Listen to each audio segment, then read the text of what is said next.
We are But what are live you eating? Is that an apple? Because now I'm hungry. Don't we start all of our podcasts like this? Like, what are you pop? What are you because eating? Pot is always eating something. He's always eating something. Yo, I seen Blue Blood was doing it too now, man. He be eating pizza and everything on this shit, talking like, yo, tearing that shit up, man. Be eating that shit. That made him getting his flow state. So that's it is what it is. Are y'all into football? Anybody into football? Dre is in the football. Yeah, I know Drake. I just finished my situation. Didn't turn out too well, but anyway, yeah, we'll dabble into that. I know. I just afterwards. if you see me not paying attention, it's probably because I'm watching. Oh no, that's fine. That's fine. Okay. That's perfectly fine.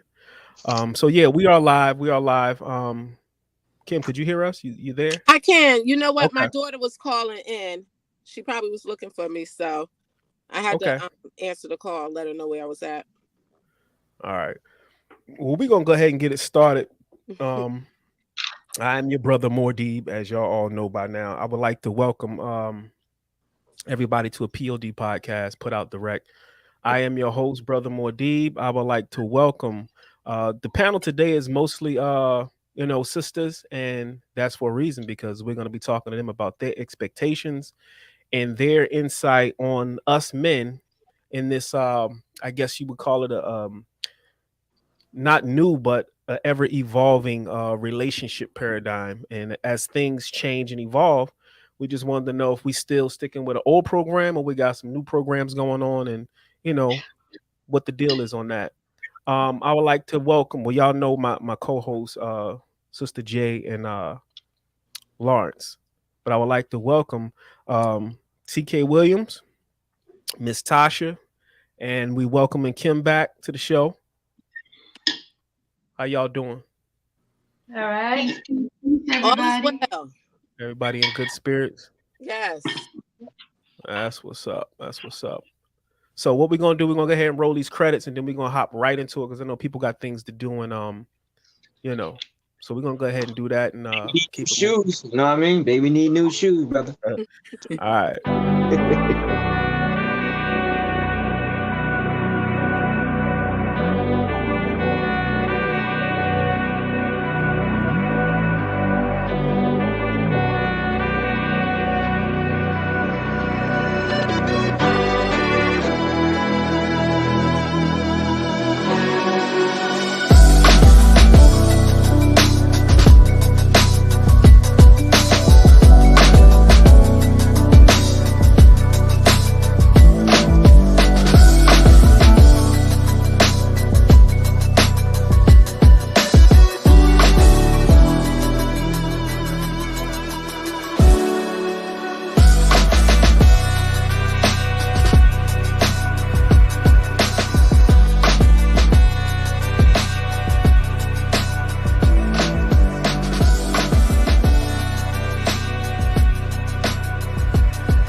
And we are back. Everybody that's watching via YouTube, please like, subscribe, and share, and hit the like button. Everybody that's in our POD Facebook group, if you have any comments or anything, go ahead and feel free to comment and chat. We will respond accordingly. So let's jump right into it. Today's show is about Ask Her. Here's the thing. This show came about because I feel like things are changing and evolving. And from a male perspective, I didn't want to have this show without having mostly sisters on here to give their perspective on,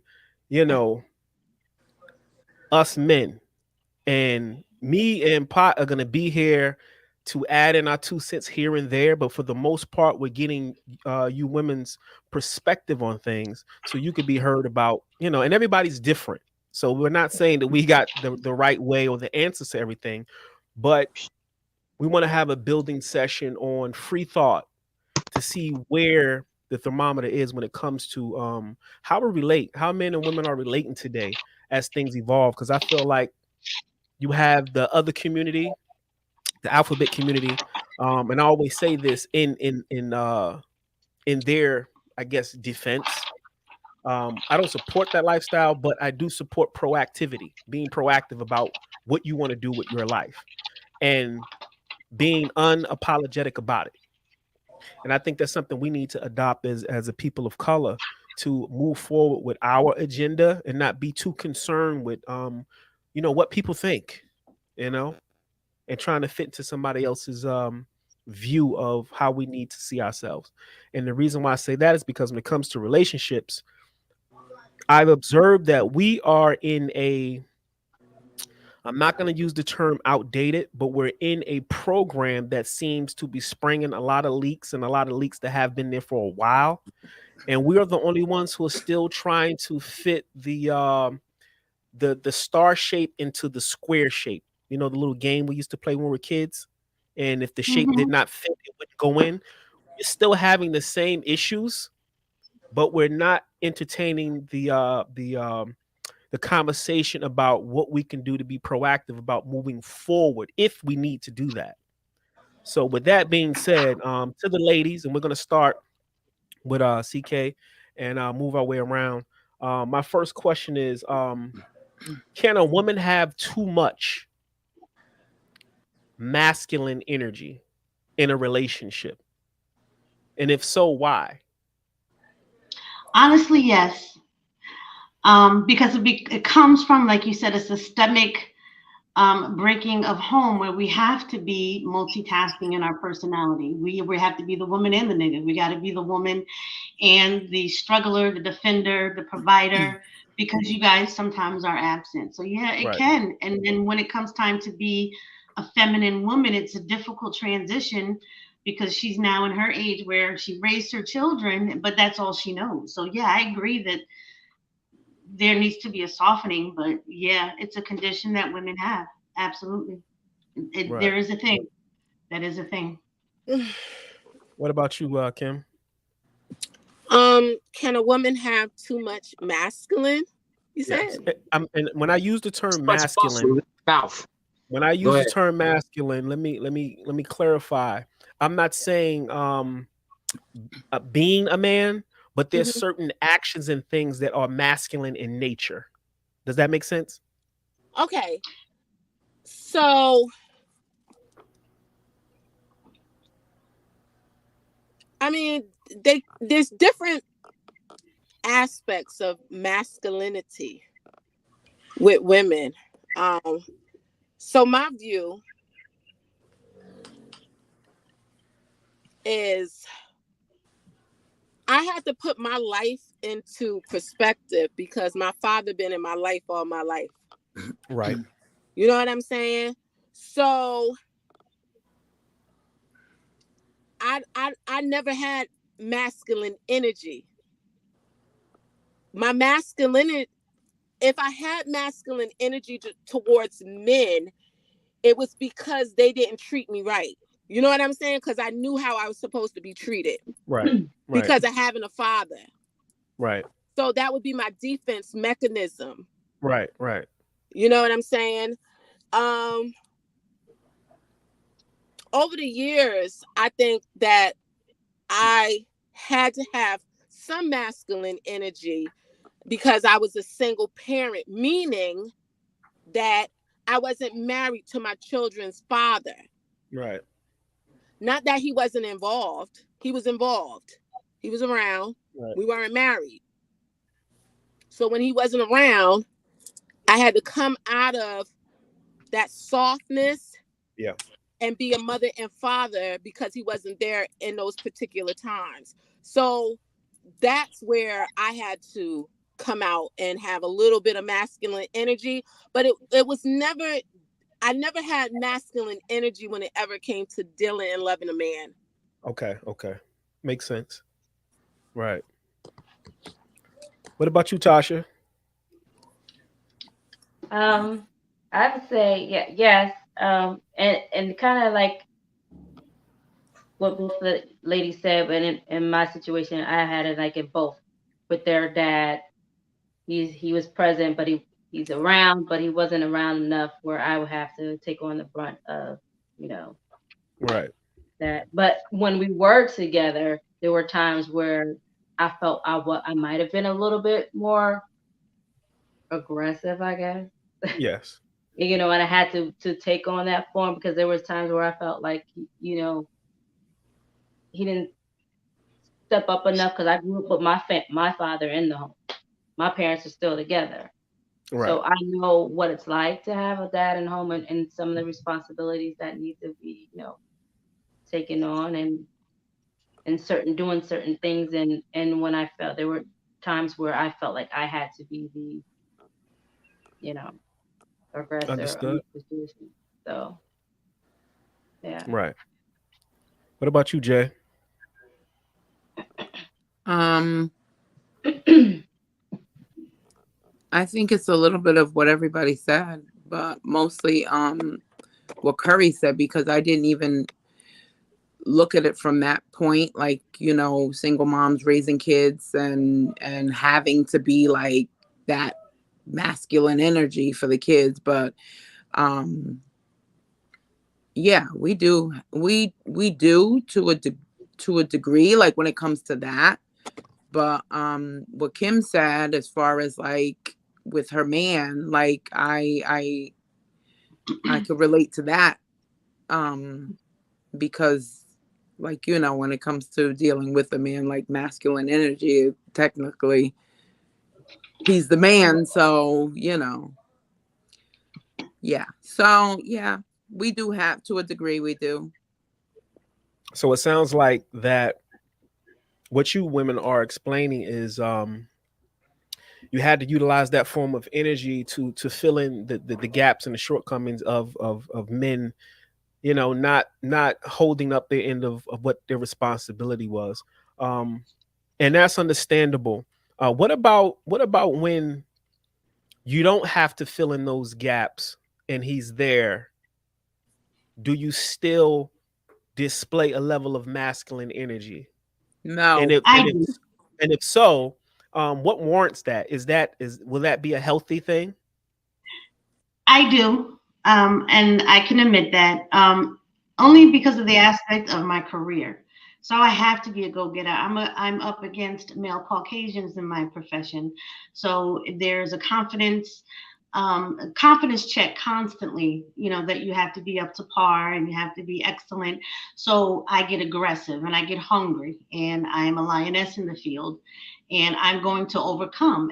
But you have to digress that coming home because yeah, it can cross over into competition. It is a healthy masculinity, but you do have to at some point, the feminine part of you is have to acknowledge that you are in a partnership with a male, and at points that it can be attractive and at some points that it's not. But it is very easy for us because what we're doing is overstepping to B and C, not realizing he's already got A.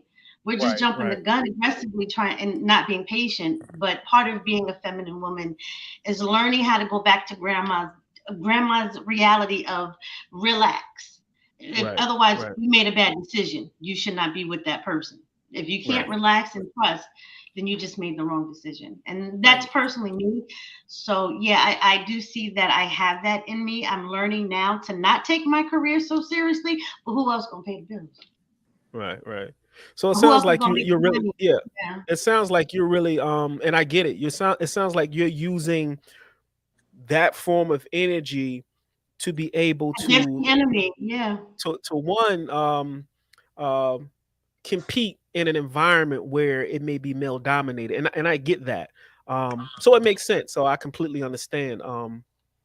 You know, and the reason why I asked that question is because you have some sisters out there who, even in a healthy, somewhat relationship, they have masculine male energy, and what it does is, like you say, it becomes a competition where you're competing for a position that really is not even your lane.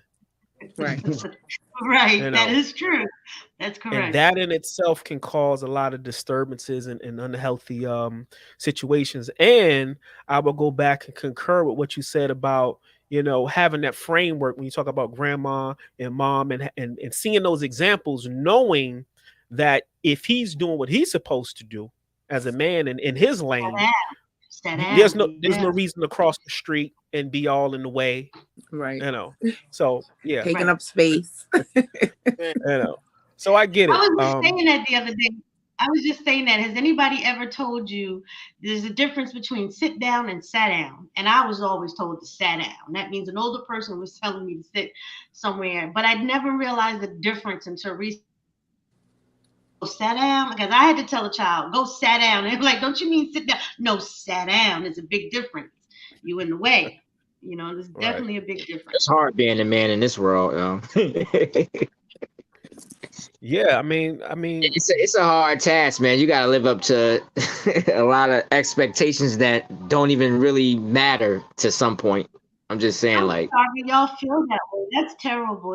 I really do, because I've seen some disgusting things, and just on the topic of masculine. I mean, I've talked to women in my groups, and just quote unquote, I'm tired of being the nigga. Well, there's men that are not properly leading.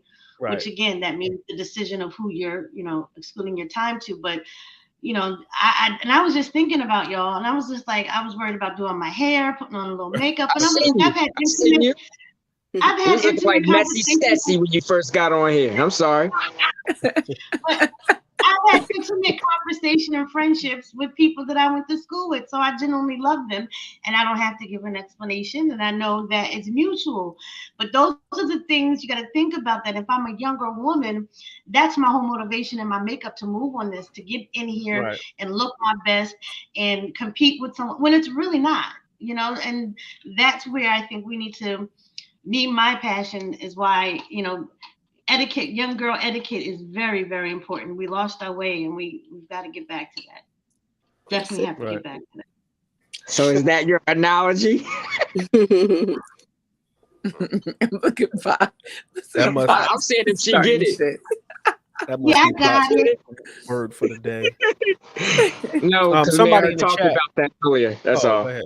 Yeah, somebody in the chat said, let me put it on the screen. Let me see what y'all think about this. It said, when two people come together, you're winning anyway. Do you agree or disagree with that? It depends on the type of person. Like, two people can come together, but it depends on the type of person. I just said this the other day, that there's a quote that says, the success of a man depends on the type of woman he has beside him. So it, like, two people can come together, but it just depends on who the two people are, like the motivation, the drive, like you can't get in a relationship, like, my opinion, as far as, because I'm a female, I'm not going to get in a relationship with a man and bumping heads with him because I'm trying to, I'm trying to take over his role, of what he needs, what he's to do, and the parts that he needs to play. Like, now if things start to falter or something's going wrong, then I know to kind of like step in and be that backbone. But just like off the rip, I'm not gonna. Jay, I think that's key. I think we have to put that ball back in the men's court. They just, I mean, it's okay if you need to go digress and have your male bondings, but you all need to also get back into learning how to lead properly. We know you're going to falter. Don't go out there and you be the kiss ass and a nice person out there in public, and I get the shitty part of you. You know what I mean? Leave that out the door, or vice versa. Give me the love and treat them like shit. You have to be able to discern when and when not to do that. So that gets back to fundamental 101 for the men too. But I do definitely can see how that can go, a troubling or hard time for men. But you gotta lead properly.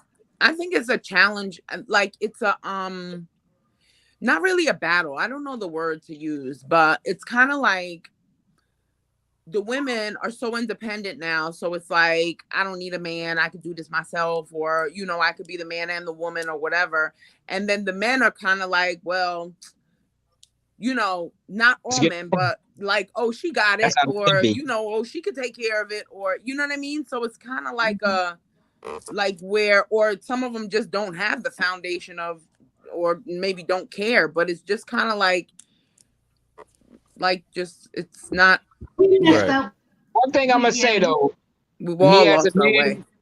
we don't care about a woman's success that much. I really don't care. I don't care if she's rich, poor, or anything. I really just don't care. She just got to have something special for me to like her back in the day. Today, I'm not gonna get in my personal thing, but I'm just saying, like, she can't she just don't really need too much for a man. You know what I mean? It's like we have to live up to all these obligations, but a woman really don't have to live up to crap. You know what I mean? And you know how we see it, because we just want a good woman, really. If we looking for a partner like that, what equates to a good woman? Yeah, let me try to clean that up for him, because you know, Pocket throw some stuff out there. I'm gonna have to catch it and clean it up, which is fine. Which is fine. I was gonna say, how do you keep a straight face all the time? I'm shocked. Yeah. No, I'm just saying. I'm not saying good. Well, yeah, I'm not saying good, bad. I'm just saying like we you don't need all this stuff to make us want you. That's all I'm saying. You can just be you, and we'll be there. You know what I mean? If we want to really be there. And I mean, that's the case. If we really want to be there, and if we really want to be with you. But we don't judge women by what they got. You know what I mean? If we like you, we like you. Yeah, I kind of. You gotta do this. You gotta do that. You gotta have this. Men get tired of that shit. That's why men don't really care anymore, because they gotta live up to some expectations. They gotta give up who they are to try and fulfill somebody else's desires, and that's the biggest problem. Men don't care because we ain't trying to do that no more. I'm not. I'm good, but I'm just saying. For most men, I think that's how it is, though. Yeah, let me jump in here. I think one aspect of what he's saying is, and I agree to it to a degree, that when we're into you guys, we're not really concerned with and this is just on an organic level, because I know in society there's things that you have to have, you know, to survive, to be a functional citizen. You know, you got to be able to you know, pay bills if that's the situation, or you got to be able to you feed your family if that's the situation. So there's fundamental things that we need to function in society. But just on an organic level between man and woman, when we are into you, we're not really concerned with, you know, if you have X, Y, and Z too tough, because as a man, we're probably going to come to the table with those things anyway. And this goes into the question I want to ask next. Do you think we need to update our relationship format, or get back to the traditional format? Because if we're speaking traditional, then men back in the day, you know, our parents' time, if they were into a woman, they were into her. He had to bring everything else to sustain food, shelter, and clothing. She made a home, if that makes sense. Yeah. But my question is now, do we need to update that, or go back to you know? I personally think that I'm more of a traditional person. So, and I throughout whenever I speak, I'm gonna reference back to my parents, right? Because that's my foundation. Okay, my parents been happily married for 63 years. Wow. Happily married, same mother, same father, all my siblings growing up. So be it, you know. Right. But anyway, moving forward. I think my mom, like, I talk more with my mom now more than I did when I was 17 to 25. Me too. So being that I was raised in a traditional household, right? My mom was already grooming me at the age of 17 to be a wife. Right.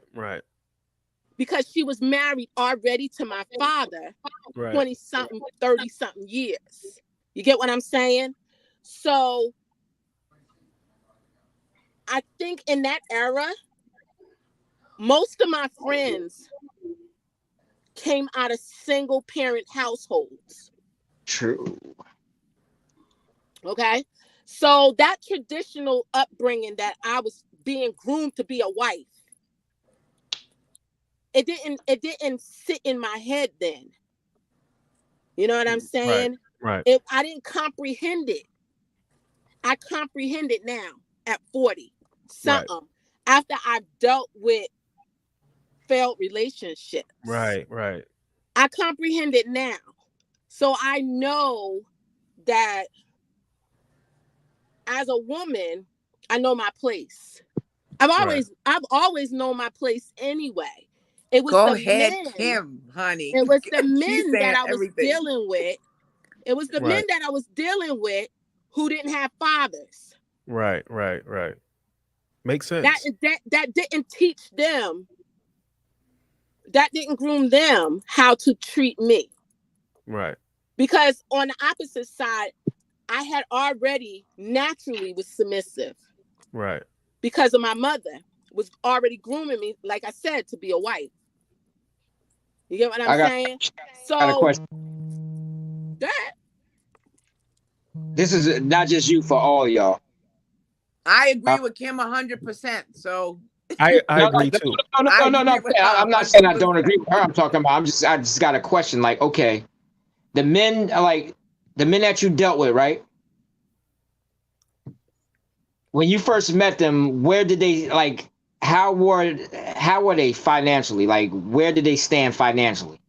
Like, just where they at? So to be honest with you, my energy is set up to never, ever, I'm never going to exchange energy with a man that don't have money. Any man that I deal with, he got money. Now, if he got brains, that's a whole nother different situation. Okay? But I'm not saying money. I'm talking about foundation. Financially wise, foundation. And let me get to where I'm about to tell you something real quick. Okay? Foundation wise, I dealt with men who came from 2-parent homes as well. Right? But their 2-parent homes was different from mine. My father was a loving father. Whereas their father wasn't a loving father to their mother. See, this is the thing that we go through now, where you get in a situation where I marry a man because I want to be married. Right. I marry a man because I got children with him. Right. We don't marry out of love. Me and my sisters were conceived out of love. It's a big difference. I like that. It's a big difference with that situation, because now I'm thinking everybody like my dad. You know, you got to practice that. That's where they come. Oh, now, at a certain age, you get discernment. You know how to practice that discernment. You know what I'm saying? You don't get it when you're 17 or 25. You're going to have that mess up, that F up phase. Right. So even though I'm looking at men who come from 2-parent households, but I'm dealing with a man whose father beats his mother. Right? That's her husband. That's her husband. Her husband comes home and whoop her ass every day. And he shows that in front of the children. So how do you think that man is going to treat his woman? Right. You know what I'm saying? So men don't understand where you say, the finances and da-da-da-da-da. Listen, that don't matter. That don't mean nothing. Right. Because there are people who are married, who have the men who are they practice infidelity. And that woman sticks around and know her husband got 4 mistresses. What you think her 3 sons gonna do? When he see his father do that, even though he come from a 2-parent home. Right. So just the numbers of 2 people being together is not. We got to start getting back to and I guess the question that I asked, and that's good, Kim, and I feel you're passionate at, but we really need to get back to a system of learning about our families. Like when you meet someone, learning about their family structure, their history, what they come from, you know, psychoanalyzing people, seeing where their headspace is. And this is what we're supposed to be doing when we're just dating, just getting to know a person. And people have forgotten how to actively do that. Me personally, I could psychoanalyze a person. Give me an hour with them, and I could tell you some of the deep things about them just by having a conversation. You know, the feds can go through your trash and look at everything in your trash and have a whole blueprint on the type of person you are and the type of lifestyle you have. Just by even, they can tell if you're healthy, if you got a lot of processed bullshit in your trash can, the whole nine. We got to get back to the fundamentals of understanding, you know, not just our family structure, knowing who you are, because Kim is explaining a framework. She comes from a framework.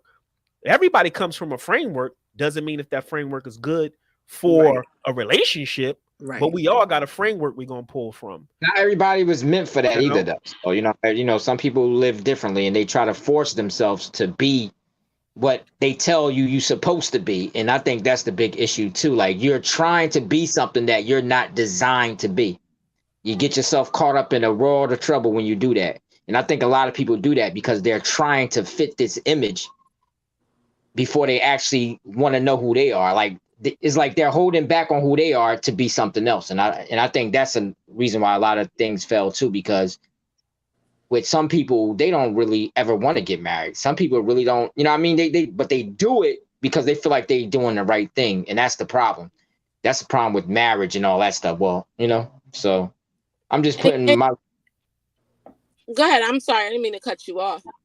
No, I'm saying, but no, I'm finished. I'm just saying, like, most men, I'm speaking for me, but I know a lot of men are like that. A lot of things that I did in my life, I got emotionally attached, but I really wasn't.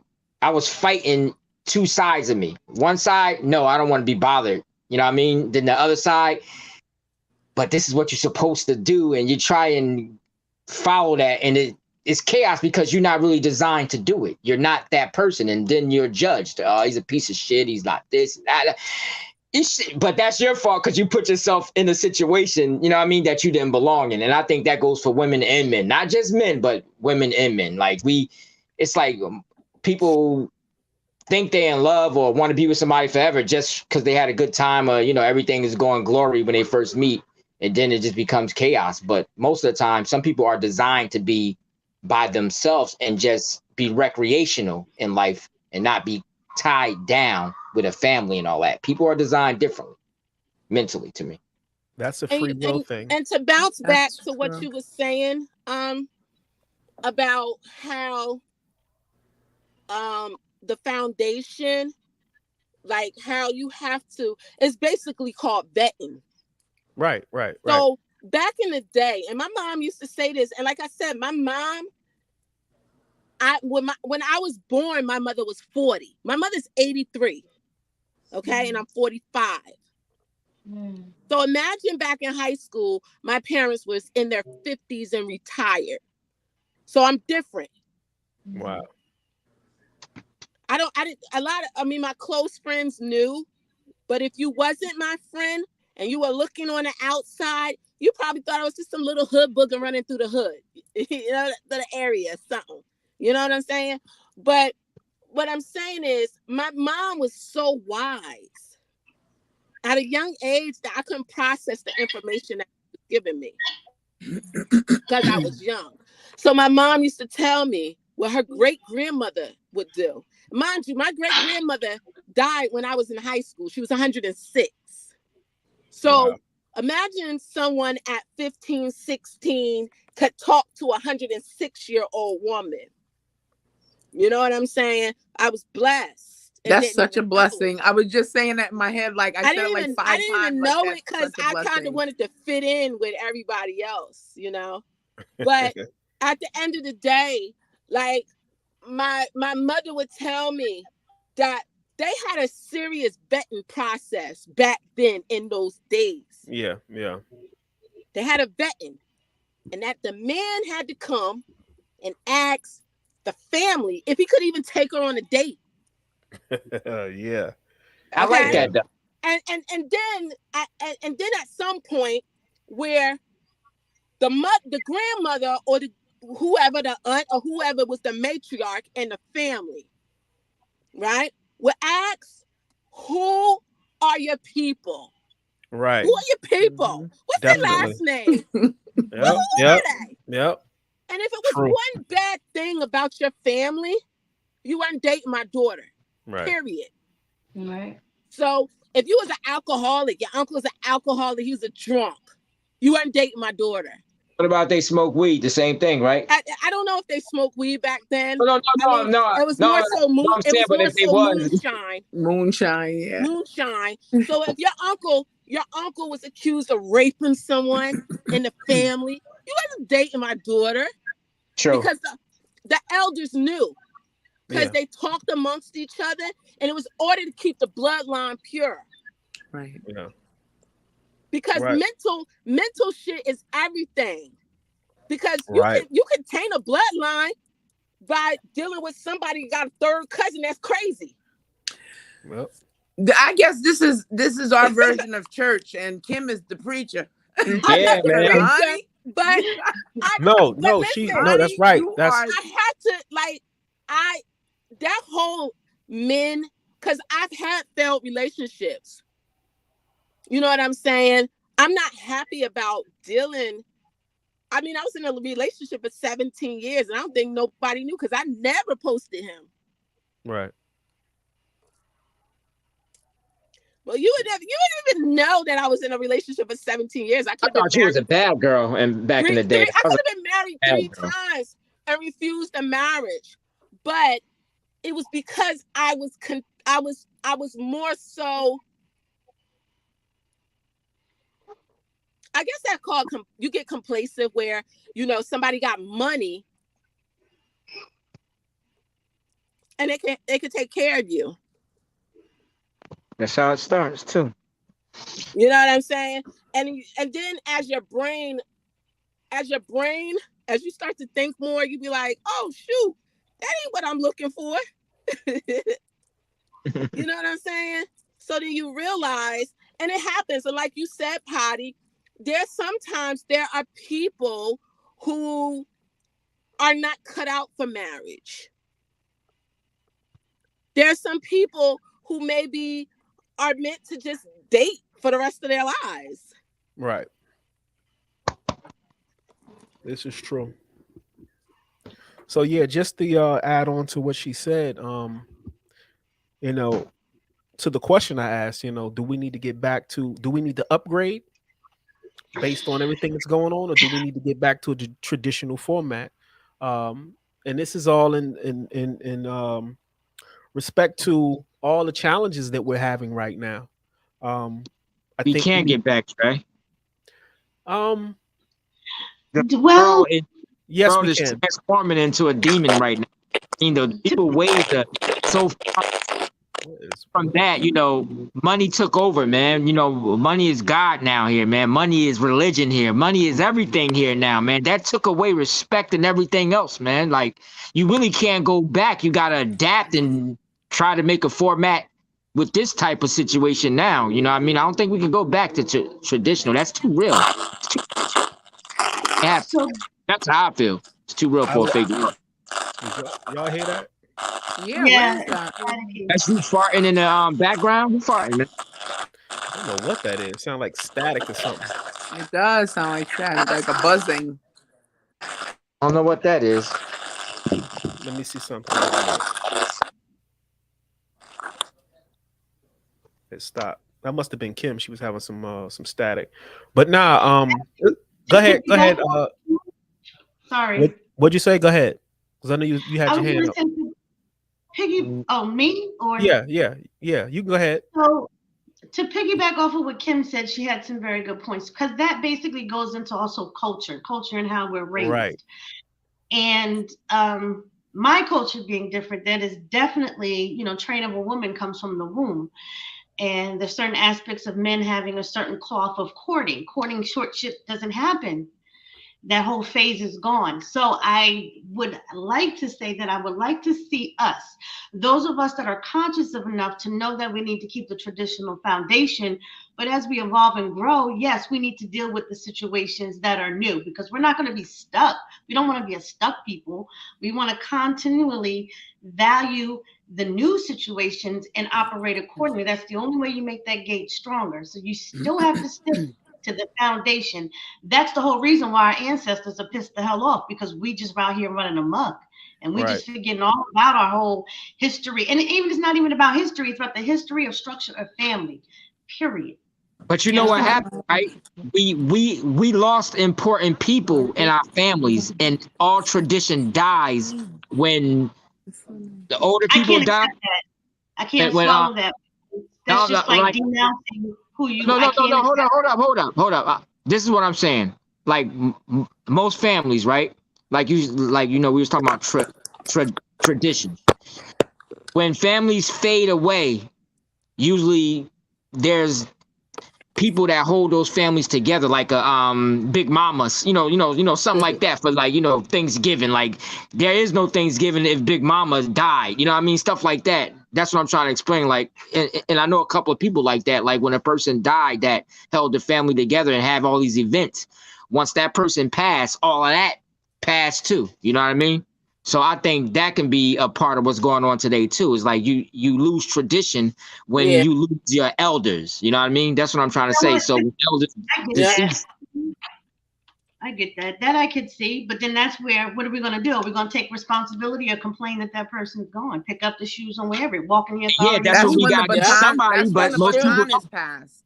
Like, you got because they're not here forever. So right. They pass the baton, and we're supposed to continue that. Like, but there's a bridge with that right now, heavily. There's a bridge with passing that baton. There's walls now. Like people are just completely just going their way and not even caring about, you know, that baton. And that's truly because as we start to move out and have our own families, we separate. And then we become non-communicative to the rest of the family. You have your own traditions and your own lifestyle, and people, what's this quote unquote, I ain't got time, I ain't got whatever, and the structure of family does fade. However, if that's the case, you know how to pick up and move on and keep the structure going. As more people start to follow you because you're leading now, then they'll come back. But if we're just going to sit here and complain about what we ain't going to do, then you're never going to get anywhere in what you're going to do. You know, so. And it's a real issue, Patty, what you're saying, and that is true. It hurts. You know, I lost my dad, you know, and I still, when you come from family structure, and like right now, I'll just give you a little bit of open story. My dad passed of cancer. He died on his birthday in 2019. Now my mother has cancer. So now it's just me and my sister. I lost my brother. I lost my elders. So I'm going to just sit here and just be like, you know, what's going to happen when they go, and the whole family is going to just and not happen. So that means Curry needs to get in alignment. I need to operate in the order, and what's going to happen if I lose my mom. So when the time comes when I learn that she has cancer, or I just lost my dad, that means coat off, boxing gloves on. It's time for me to step up. That's what people have lost. The ability exactly. That's what you're saying. That's the root. Some people just, once that person gone, it just all stops because nobody picks it up anymore. Nobody, because I actually was talking to somebody, you know, they lost somebody very important. And, you know, I was asking them, you know, because I used to go to, you know, Thanksgiving and Christmas parties with them and all that. And I was like, do y'all still be having those parties? She's like, no, that stopped when whatchamacallit died. I was like, damn. She's like, yeah, she always held those events and kept the family together. But ever since she passed, that's all been canceled. You know, nobody does it anymore. So that's what I'm saying. Like, that's why I kind of came up with that, because and then I thought about Big Mama, like, you know, on that movie. What was that? I think that was Medea or something like that. Yeah, they was arguing, fight, you know what I mean? Then they had to think about her to keep that tradition going, you know what I mean? And I think that was a message from that movie. It was actually telling you something. When you lose those, you know, those elders, you gotta, pass it on. I mean, you gotta take that torch. If you don't, it gets erased, and then families are lost. And I think with what is your name? CK Williams? CK. Okay. CK. I think what you said, as far as somebody needs to step up, is definitely somebody really needs to step up, and it should be a one who is an elder, but it don't necessarily have to be, because I know that I am the youngest of the family, and I host a lot of things at my house. I step up to the plate. I lost my middle sister last year, and my older sister, she's more, kind of laid back. She don't say much, do too much. So as the younger sister, I have to step up to the plate. Say, look, where are we having Thanksgiving dinner this year? Right. Whose house? What are we doing? That's a good point. That's a very good point. And a lot of times, it's, when those situations break, those are traumatizing. Right. Yeah. Those are traumatizing to individuals, because they're so used to being with family, and when you break that chain, it could be very traumatizing to the younger generation, the ones who actually should keep the tradition going. And that hurts when you lose someone and you guys are so used to being connected and united. That's a traumatizing event. Right. You know what? That should be another show, because there's also a spinoff to what Kim is saying, is because now that, say, for example, we have younger siblings, and sometimes I know in some families, the older sibling is not more responsible, but let's just talk about the collective order of family, like Kim is explaining, because that's a whole nother issue. Some of these young people, I be wanting to put my hands on their neck because they don't respect the natural order of how things go. They overstep, they disrespect, they're out of line, and they don't follow the chain of command in family. And that's what, that's a whole nother issue all based off of what Kim is saying. But what because happens, now the foundation of what Patty's saying is that those elders are gone. And then you got, so when someone takes the responsibility, because sometimes even if a family would like to take a vote or step in line or whatever happens, and to me, I don't know, I think I'm kind of more like Kim. I'm not going to wait for somebody to appoint me. I'm just going to go ahead and put my foot in and start working. If someone wants to help or say, let's, do this, that's fine. But when these young people step out of line and get the family all disarray and out of order, that's a whole nother ball game. These young people now, like, we can't really blame the young people, because those young people came from us.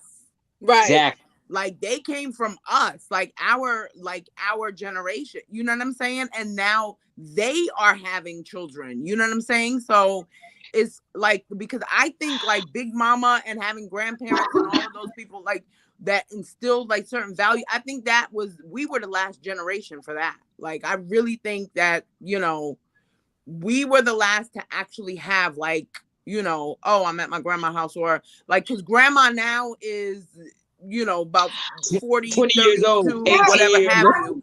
And they're not passing on those things. But the young people that we talk about right now came from us. So we have a level of responsibility as far as that. And that triggers down to what we're going through right now. That triggers down to the whole thing that we're talking about. Exactly. So you got to remember that when we look at the young generation, they don't have family structure. That's basically what I was trying to say. They don't have valuable men, because men hold the women don't listen. Women, I mean, it's a very toughy situation when you're dealing with women who don't have men in their life. You know what I'm saying? Because you have to have a man in your life to have a foundation. And you don't have no foundation with women. Period. Okay? You need a man. Women say that. And And No, that's that's true. true. You need a man. So these kids coming up, and even in our era, even in our That's generation, what I was about to say. we don't That's have no exactly what I was men. about to say. They don't have no men. The foundation is a man. He holds the glue. Yep. I mean, he's the glue that holds it together. And So that's going what I back start to about. Like, what do they have before they start trying to build a family? That's what I'm saying. First, you build a foundation, and then you start searching for the person to fulfill the foundation. You know what I mean? A lot of us start off with nothing, and it end up being chaos because there's no foundation to start off with. And I think that's a big thing too with why relationships fail and all that shit, because usually both people ain't got shit, or somebody got money, but they still ain't got no foundation. Who cares how much money you got if you ain't got no fucking foundation? That's why I said a man should not involve with a woman unless he has a foundation first. And that's how I see it. You gotta have a foundation first before you think about marriage and a fucking family. Yeah, Kim a man actually has to have it. said Man what has I was to have trying to it say all. better. Yeah, she just said what the foundation was. It's the man. It's the man. It's the man. But that's how The man can control a woman. The man. I mean, I don't mean control, because when women I get hear what that you're a saying. man needs to control, I know exactly what you're saying. we get need to lead properly. defensive when a man, when we say, oh, a man got to control. The man is a controller. If the man is in the right state of mind, he can produce the woman to how he want her to be. He don't really have to do too much though if he got his shit together though with his foundation and everything. You don't have to do so much. She'll just fall in place. That's like kids. Kids fall in place when there's a father in the house. Now you don't have to say too much if there's a father present in the house. His presence already is fucking commanding the DNA. It's like they respond. In some cases, because you have some cases where different. you have some women that have fantastic men in the house, and they still try to be, they still have the balls. You know what I mean? Like, I don't know. It depends. But then that's not a man. That's I'm about to say something with him that's wrong. It's something with him wrong. Something's going. That's not a man. Let me tell you something. You want to know how old I was when I found out?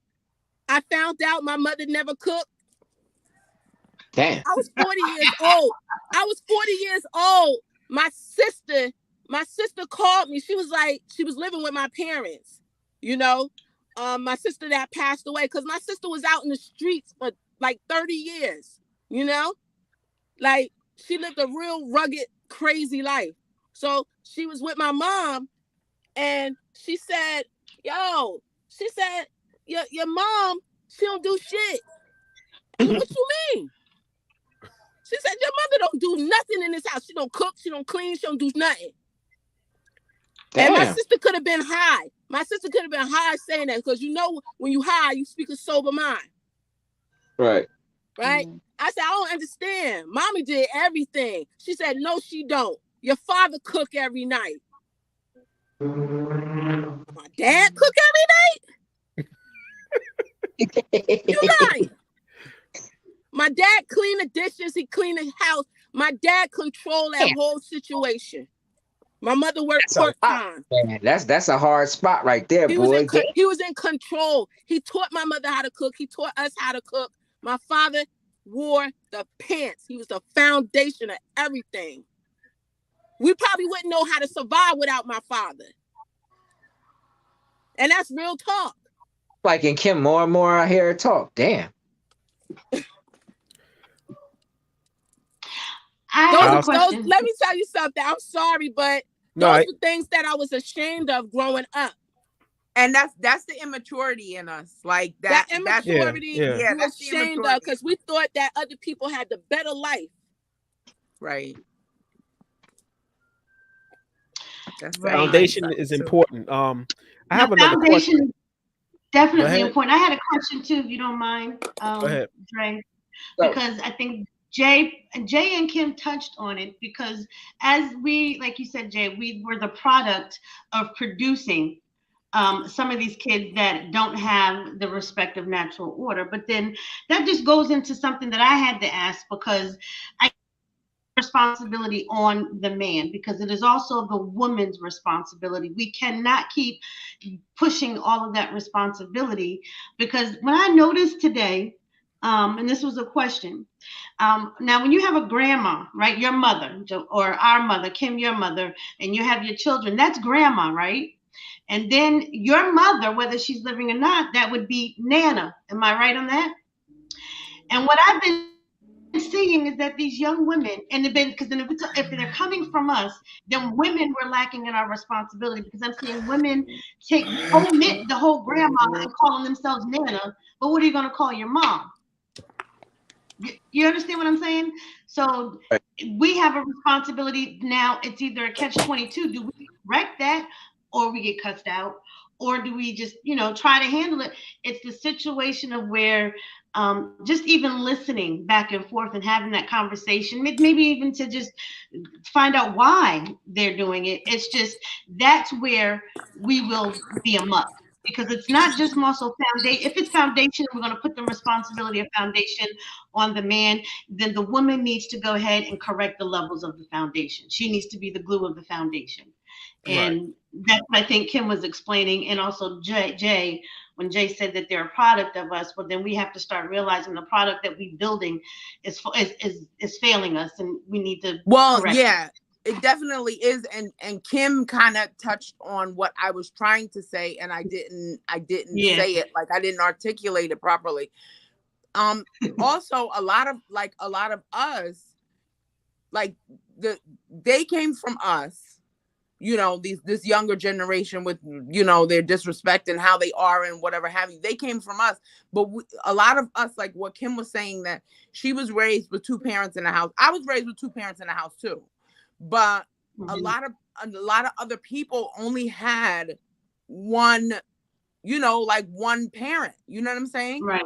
And then we gave birth to children. Like, we weren't looking, and we were young. Like, a lot of us had children when we were teenagers. You know what I'm saying? So that's, like, that's a big issue too. Just us having the freedom to even be not old enough to even do that. Go ahead. When I had my oldest son, it was like a rare commodity, like not really rare, like people were getting pregnant, but it was like secret, like hiding them. And I remember the high school wanted me to leave the high school because they didn't want me to influence other girls, like having children. So that says like we were young, and it was just like we didn't have certain foundations ourselves as far as knowing certain things that you needed to do and blah, blah, blah, and all of that, especially the guys. You know what I'm saying? Ain't that crazy, though? The young people now, like, let's just say you're a parent at 17 years old, you're a mom. And, like you have certain foundations depending on the household that you're raised in. You have certain things that you might teach them. But if you're at a point where, like, my mother catered and she was like, my father didn't have to do much of anything but work and provide for the house. And she was, but I saw that and I'm like, what is she, crazy? Like, I ain't about to be a woman like her. Well, like, what is she, a slave? Like, that type of thing. And that was immaturity. Now it's looking back, like, my mother knew exactly what the hell she was doing. If I had that maturity then, I would know, like, raising my children, exactly the steps that I needed to take. But being a teenager and you're being rebellious or, picking up nonsense that you're learning in the street and all of this other stuff. And this is actually what Because you ain't supposed to be a parent at that age, and I think that's another problem. Like, exactly. These young kids, like, for instance, like, they be young as hell, and they kind of think that it's simple to run a family, or like, okay, I'm gonna have this baby, and we gonna do this, and that's not the thing, man. It just doesn't. 99% out of the time, you're heading for failure.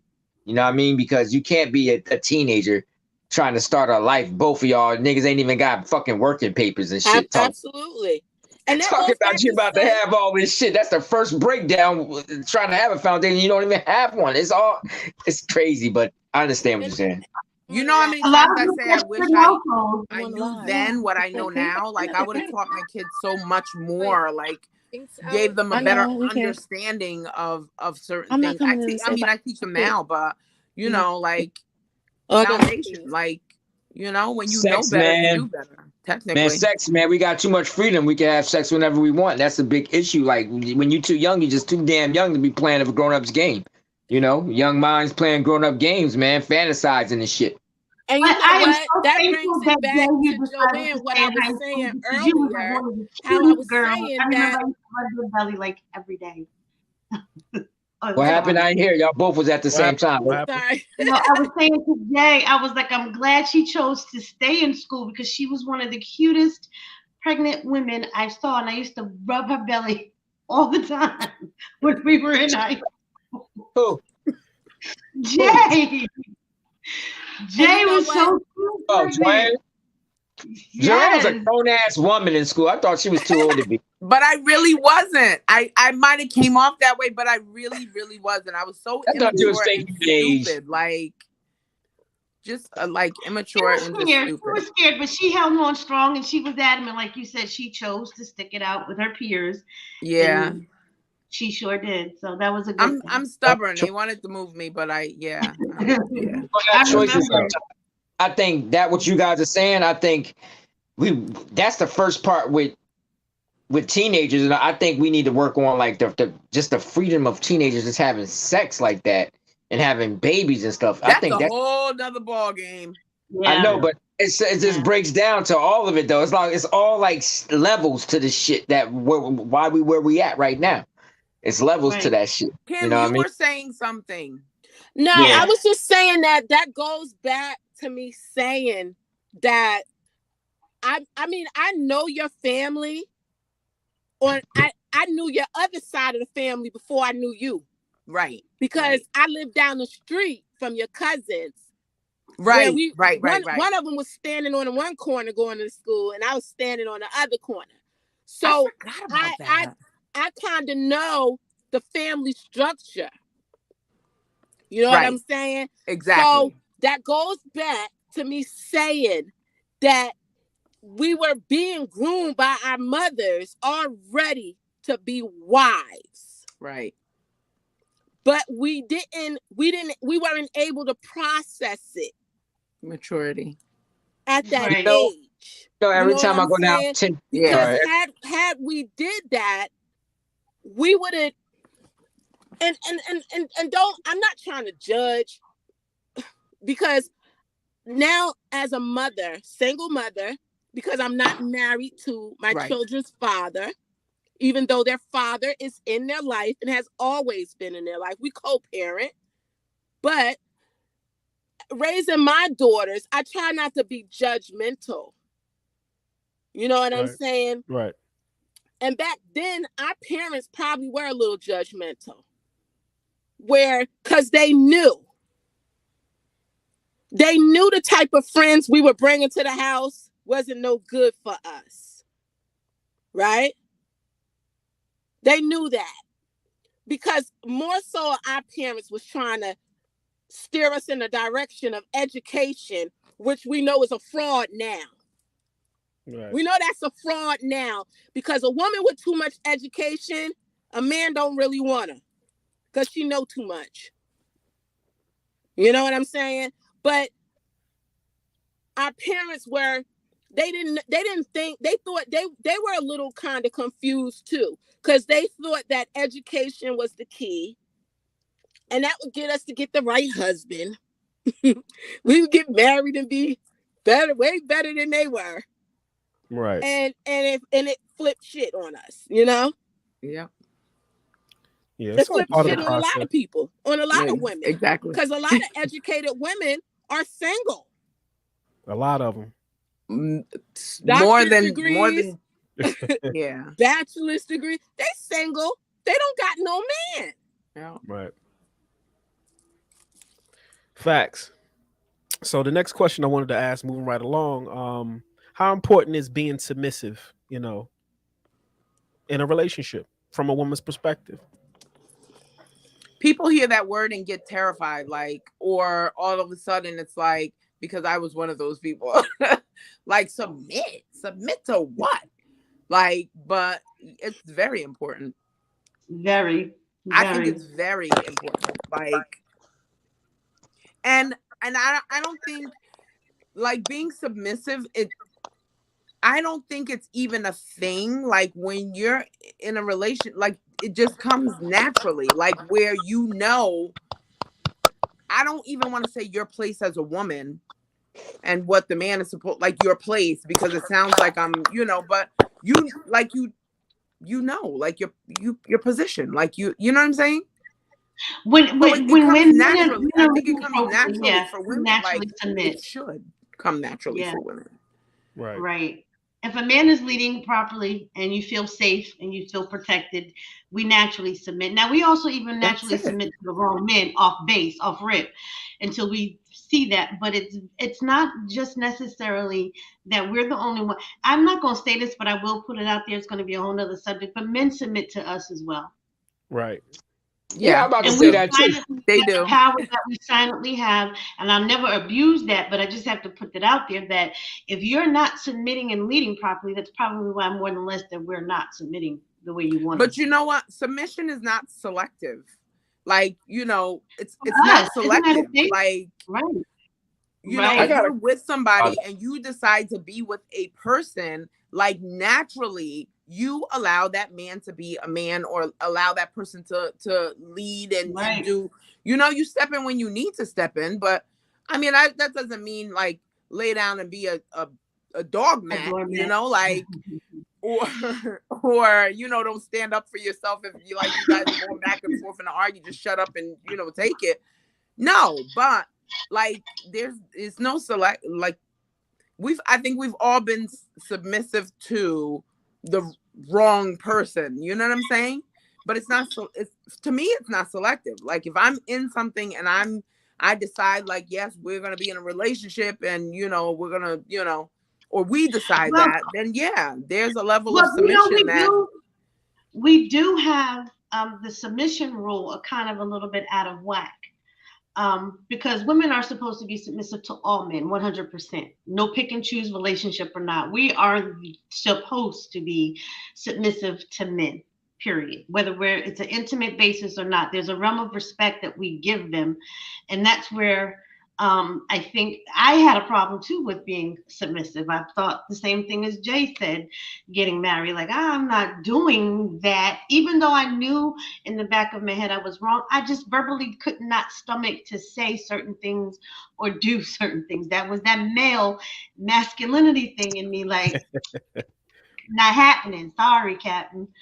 But I think I thought my mother was an idiot, like, watching her do it, and I made sure, I was like, I'm gonna be the total opposite of this woman, because she lost her mind. Like, you know what, I actually, and I'm not gonna lie to you, within the last year, I started taking back the authority to claim our submissiveness to one another. So when I'm speaking to a gentleman, either I address him as my lord, or whatever the situation is, because that is what that was taken away from us. And when you see other people still using our rule and civilized manner, it's an insult to us. And it's even an insult of, oh, I'm not going to call him my, well, that's basically, they stole us, and that's what they're doing. So I don't have a problem with calling Dre or Pop my lord, or yes, my lord, because that's where we need to get back into. That's the natural order to where things are respectable, to why their men defend them and protect them in public. They don't let outsiders disrespect them. That's because they have that submissive aspect from every woman that walks past them. No different than, you know, sisters using the term king, like referring to, like, you know what I'm saying? Absolutely. Yeah. Absolutely. Absolutely. Yeah. So yeah, I can definitely I can dig that, and not from an egotistical perspective just because I'm a man. But I think it's sexy though. Yes, my lord. Yes. I think so too. Yeah. I think it's sexy too. Like, but what that also does is it instills into the man as well as the young men that they have a level of royalty and importance in society. Like, that's psychologically, that does something to you to build you up when you hear that. It affirms. We need to take that back. Yes. Absolutely. Well, So I think go ahead. yeah, that should trickle down to a lot of stuff though, man. Like just the stuff like boy, girl, stuff like that, man. That should play a part in everything, man.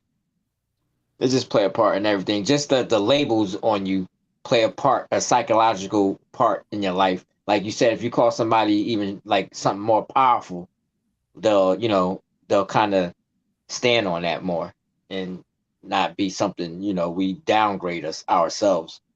Like, young men in the house, they usually call them master, but nobody calls the young man in the house master, right? You don't call your son that, right, Dre? What, master? Yeah.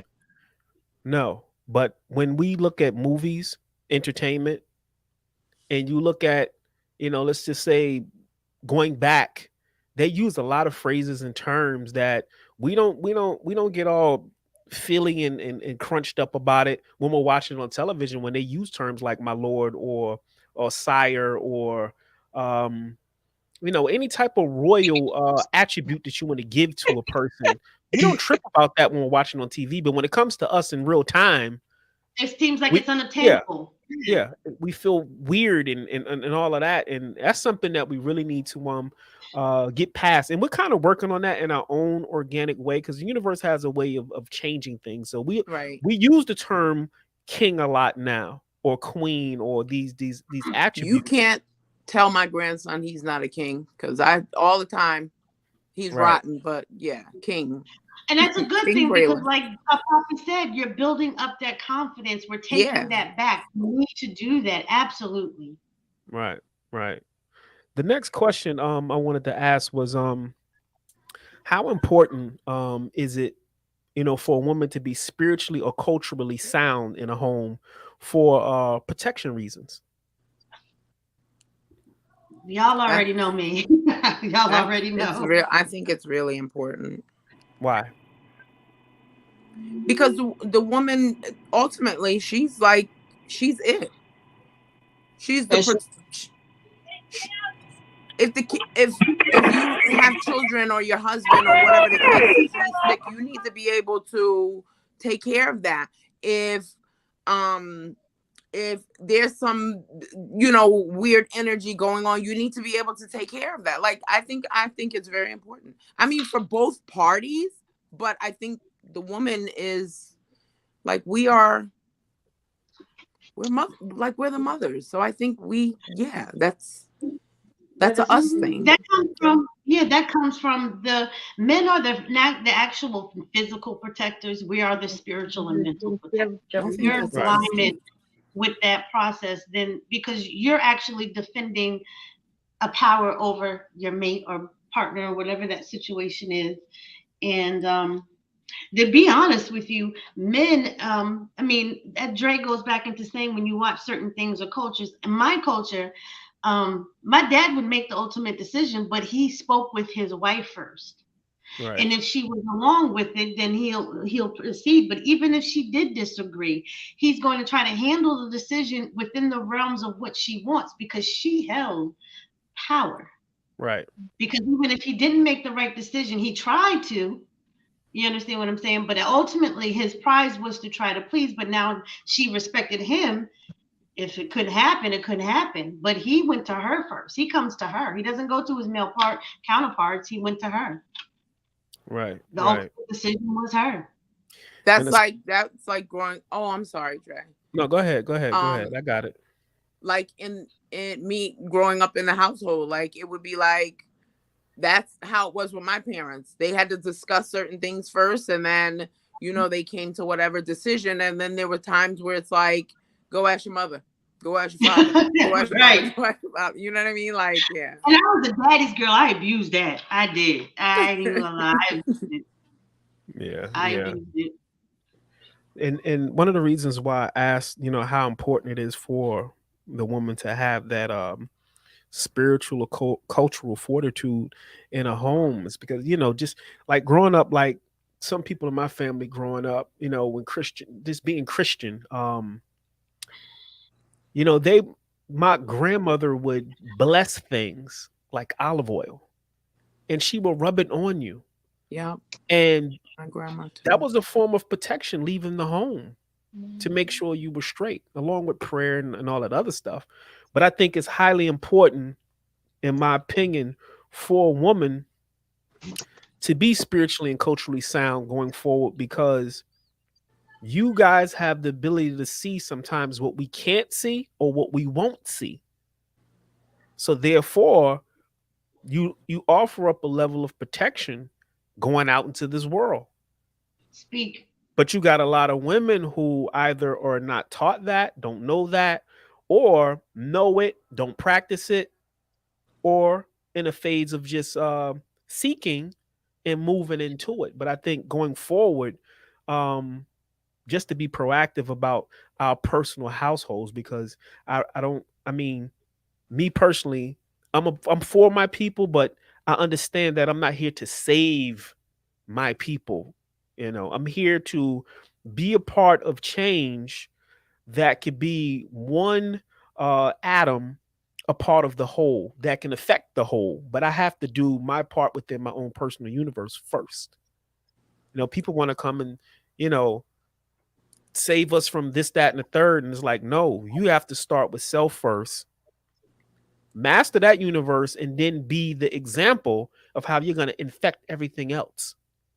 So the spiritual aspect is very important to me, because I feel like it goes back to what CK said about just using terms like Lord or King, because it's empowering. Believe it or not, it's that in itself is a form of protection. You know, words of power. Hell, your name could be a word of power, and our names aren't really so powerful.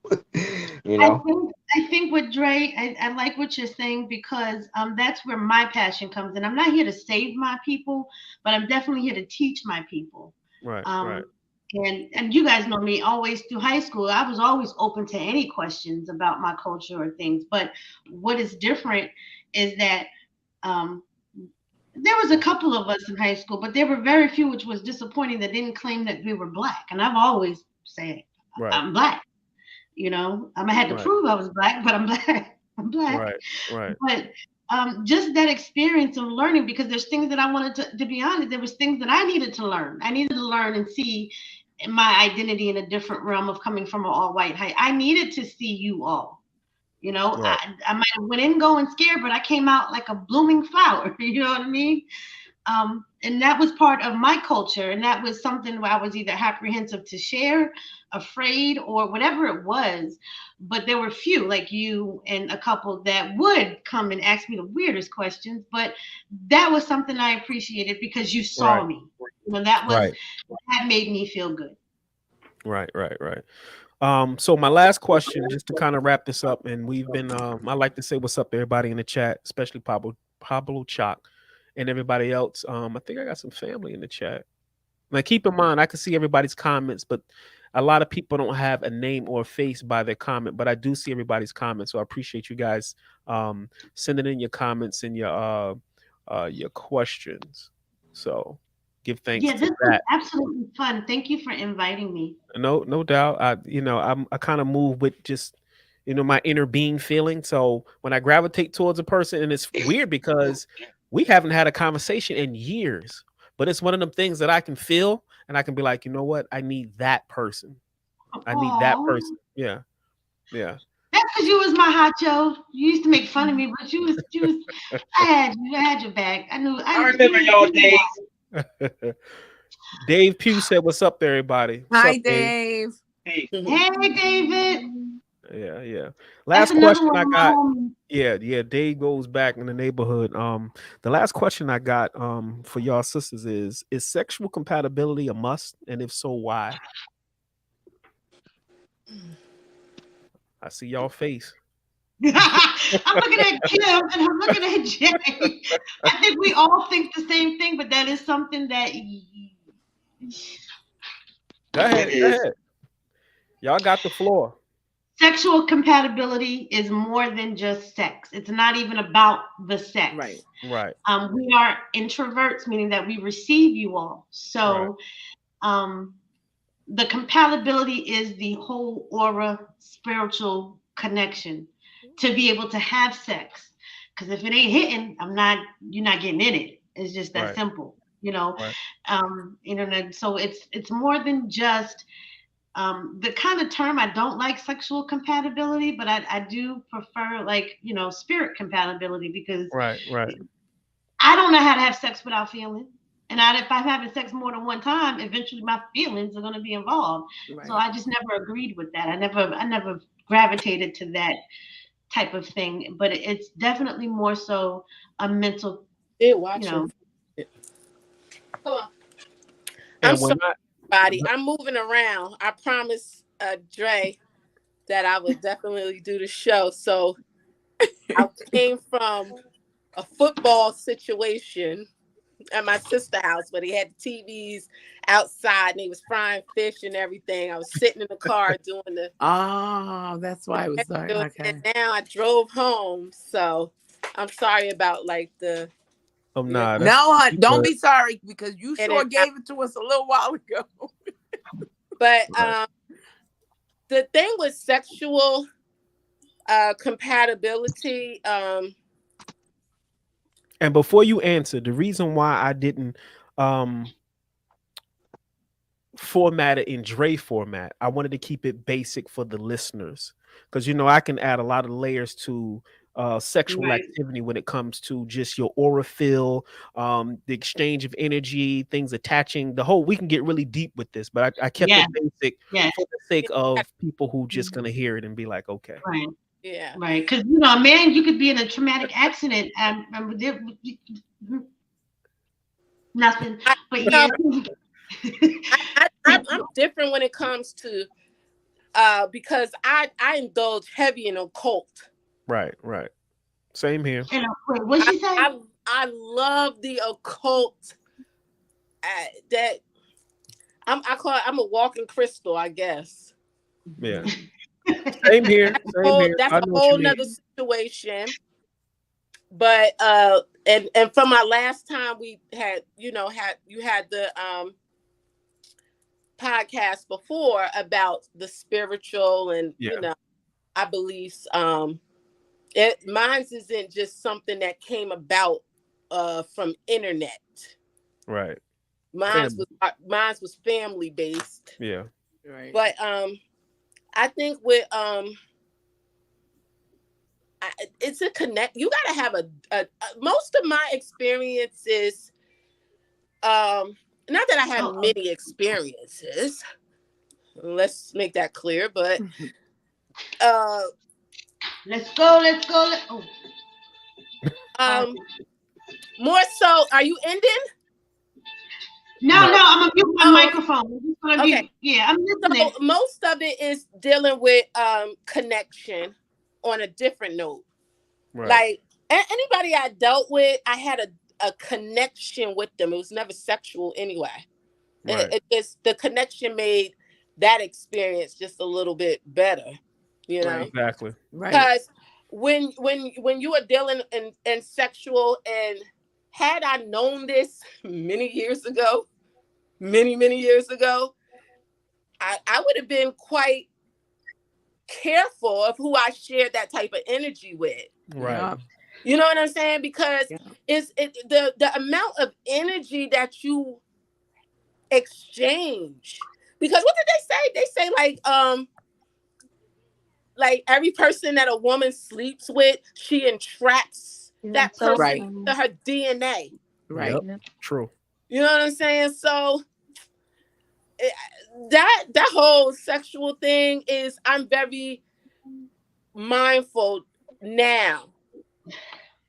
Even dealing with my partner, if he's been in there's been a period of time where I hadn't slept with my partner in 6 months, and it didn't bother me. It didn't bother me, and I don't know if it bothered him, because he was in such a disarray that I don't think he wanted to connect with me like that, and I didn't want to connect with him like that. You know what I'm saying?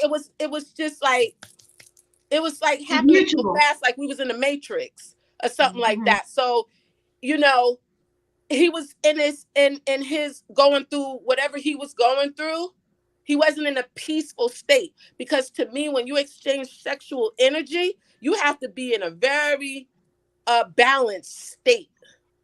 Both of you guys got to be in a balanced state, because it could go wrong. I could take on an energy where I'm hostile. Right. You could be eating meat, all types of animals that maybe died violently. Yeah. You know Cell memory. And people think that when you talk like this, oh, you're crazy. You don't know what you're talking about. But the way an animal is killed, the adrenaline and all types of chemicals that go through that body of that animal can affect you. Right. So imagine a person that you're sleeping with, and he's passing fluid to you, and he's in that state of mind. He's violent. Yes. He's upset. Yes. Stressed. You're gonna take on every bit of that energy that man is possessing. So I'm very mindful of that sexual energy. Cell memory is real. Cell memory is definitely real. Yeah. Yes. Like I don't even partake in it. It doesn't mean anything to me at this point. And this that was a good breakdown. And I agree. And this goes into why a lot of these children today are a little wacky. Yes. Because their parents are not they're not let alone them not having the fundamentals of family structure. But imagine all the energetic debris that's attached to these kids and the things that they're doing, and they're bringing entities into this world that's riding that frequency. Now you got babies coming in here, and these babies is off whack.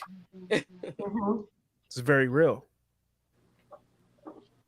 Tasha, you've been quiet. You pulled that thought out of my head. Even on the show. Yeah. I forgot she was even on the show. Oh my goodness. I was gonna say Tasha is so silent. You pulled that right out of my head. So before we wrap this up, we need you to you're gonna have to give a synopsis of everything we just discussed. Well, okay, all right. Well, the ladies have been so like everything I was thinking they said before I could say it. So I was just like, yeah, right. I agree with everything. Like Kim was on point. Like everything these ladies were saying was like every time I would think it, they would say it as soon as I was thinking it. So I didn't have a time to. And I was like, yeah.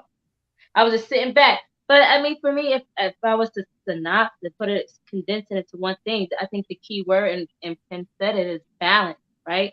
Because it all stems from balance of each other, whether it's balance of submission to each other, balance, like she said, you have to be kind of in tune with each other before you even get to that, for it to be a good sexual experience or whatever. It's all about balance, how we balance each other out, compliment each other, king, queen. That's what it all comes down to.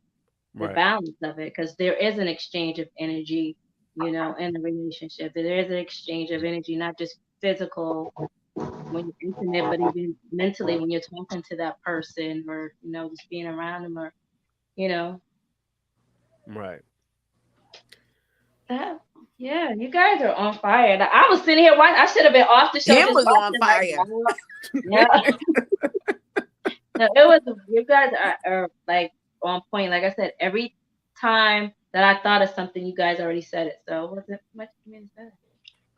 Right. Well, I mean, just to wrap things up, like I said, when I came in with the show, I needed you sisters' perspective on this. I didn't want to be, because I'm long-winded. I can talk about this, that, and the third, but I said I'm gonna play the back and let them do their thing.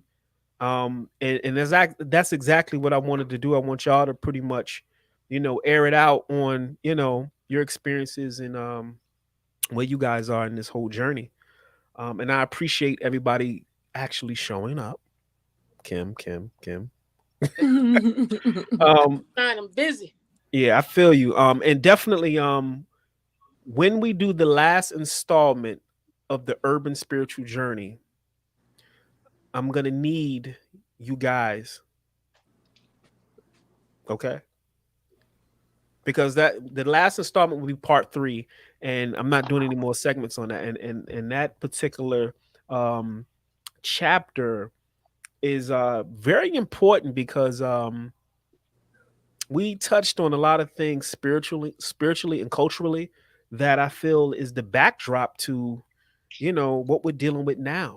You know, all this stuff starts with spirit, you know, and if we were in tune, like our elders were in tune with spirit, it kind of just trickles down into physicality, and you know, we can have a better human experience if we're in tune with that method.